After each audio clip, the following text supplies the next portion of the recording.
Hey everybody, welcome back to our Algebra 1 videos, and in this one we're going to cover how to graph inequalities.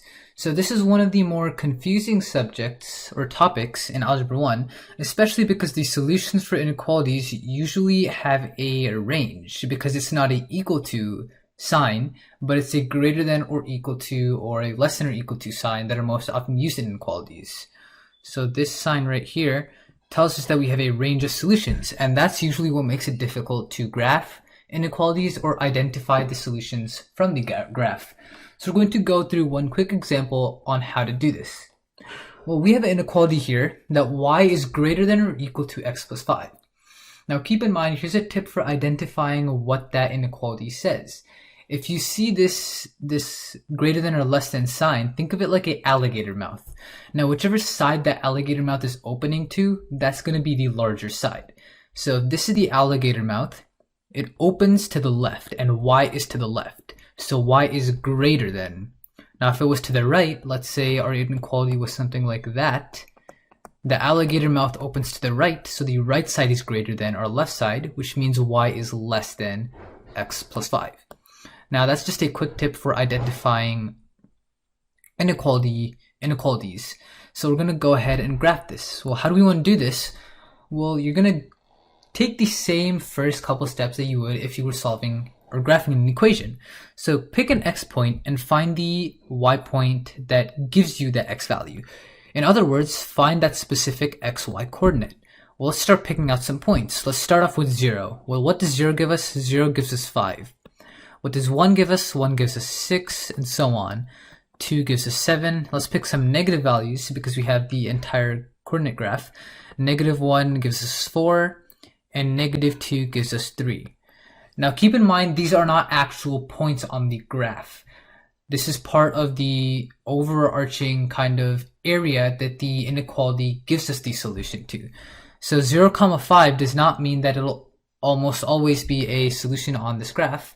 In this case, it is inclusive of the solution because it's greater than or equal to, but this kind of gives us a starting point to go off of.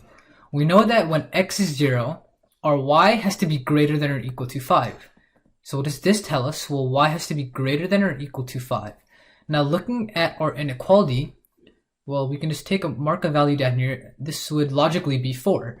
So we know that anything in this area is not going to work. 0, 4 does not work. So this area right here on the kind of bottom part of this arrow or this line does not work for the solution. And we can go ahead and confirm this with other points. Let's say we choose the point 5, 0. Now, will that work? Is 5 plus 5 less than or equal to 0? Well, is 0 less than or equal to 10? That's a false statement. So this is wrong, which means if you have a point here, it's not going to be part of the solution. Now here's another quick tip when identifying solutions for inequalities. You take this line and you split it up into two separate graphs in your mind. So you'll have one part of the graph going this way. So this will be one part of your possible solution graph, and the other part of your possible solution graph will be this kind of area right here. So which of these are you going to shade in? Keep in mind it has to be on the left or right of that arrow. So kind of to give you an idea of what I'm talking about, let's go ahead and draw some graph and a line right here. Now let's say we want to find a solution for some random inequality regarding this line. We don't know what that line is, but we can assume it's y equals x or y equals x plus 1 or something of that sort of line. Now what if we want to find the solution when it's greater than that value? Well, we know that we only have two possible solution kind of ranges that we can go into.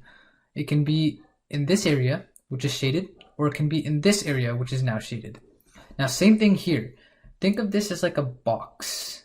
Right here, if I draw an imaginary line, that's kind of like a box, and that becomes your possible solution. Right off the bat, we actually know what our solution is. Because we know that any point here or any point here does not work for our inequality, we know that the left-hand side of our graph has to be shaded in. Which means this gives us our solution to our inequality. Any value in this shaded area is going to fit the inequality. And you can prove that. Negative 5, 4 would be about here. Let me make the ink size a little larger. So negative 5, 4 would be right about that dot to estimate. So does this work? Well, let's plug in our inequality. is 4 greater than or equal to negative 5 plus 5? If you do negative 5 plus 5, you get 0, and 4 is greater than or equal to 0. That's a true statement, which means this works. So this gives you a basic idea of how you want to kind of go about graphing inequalities or solving them based off of their graphs. In the next video, we're going to move on to functions, and we're going to cover a lot of basic Algebra 1 stuff regarding functions.